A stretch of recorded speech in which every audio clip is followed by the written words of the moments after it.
Ka-Express, may magandang balita na naman para sa ating Gilas Pilipinas. Isang exclusive update ang inilabas ng ating coach na si Coach Tim Cone at hindi lang basta update, kundi good news na pwedeng magbago sa takbuhan ng kampanya ng Gilas sa darating na FIBA Asia Cup.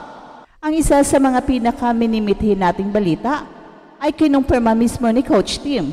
Bumalik na sa 100% si Justin Brownlee. Yes, tama ang narinig mo, Ka-Express. Ang ating naturalized player na si Justin Brownlee, na kamakailan lang ay nagkaroon ng injury sa kanyang hinlalaki, ay balik ensayo na at inaasahang magiging fully healthy sa July. Alam naman nating lahat kung gaano kahalaga si Justin Brownlee sa team. Siya ang puso ng Gilas sa mga matitinding laban natin sa SEA Games at sa ibang international tournaments. Kaya naman nung na-enjoy siya, ramdam ng buong Pilipinas ang panghihinayang. Pero ngayon, Ka-Express, binuhay ni Coach Tim ang pag-asa nating lahat.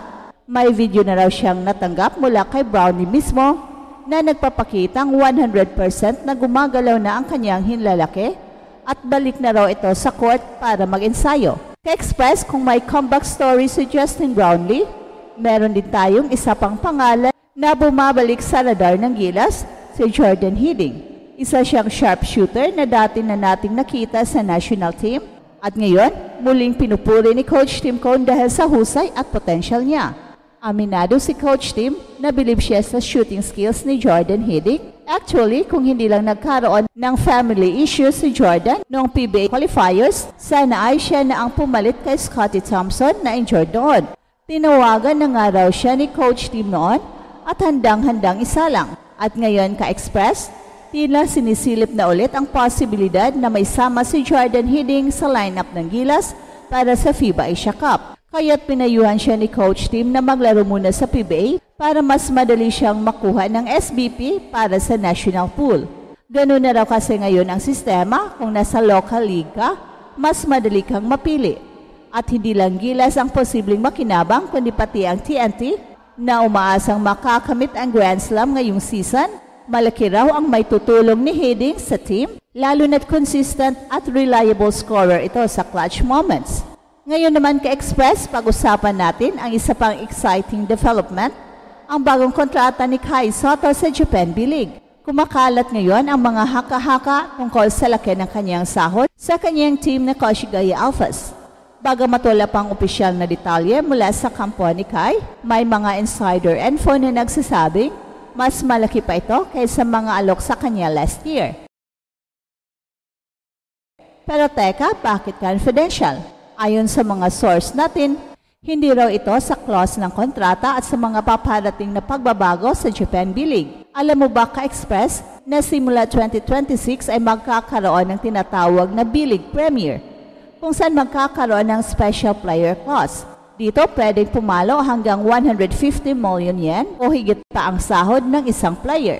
At si Kai bilang franchise face ng Koshigaya ay posibleng kabilang sa mga unang nakikinabang nito.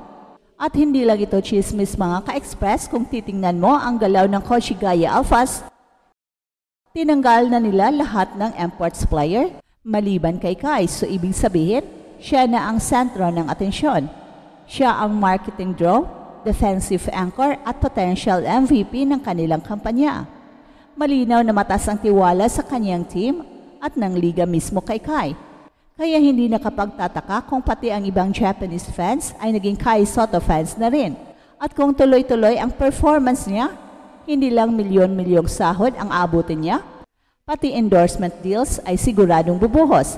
Sa dami ng nanonood sa Japan B-League Online at sa arena, malaki ang exposure ni Kai para sa mga local at international brands.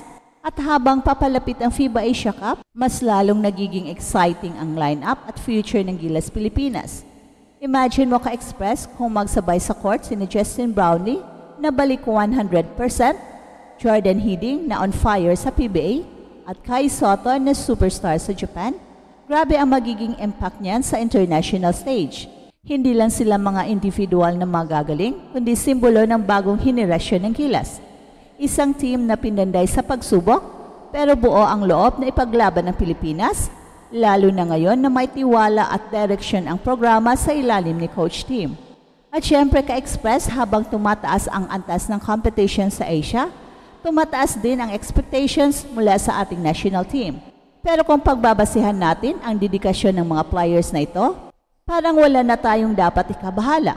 Basta suportado natin sila, lalakas din ang loob nilang ipaglaban ang ating bandera.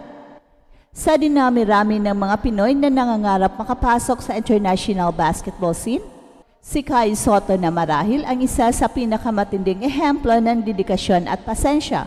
Hindi man natuloy ang kanyang NBA dream sa unang subok, hindi ito naging dahilan para siya'y tumigil. Sa halip, ginamit niya ito bilang fuel para patuloy na mag-improve. At ngayon sa Japan B-League, unti-unti niyang binubuo muli ang kanyang legacy, hindi lang para sa kanyang sarili, kundi para sa buong Pilipinas. Ang pagiging franchise player ng Koshigaya Alphas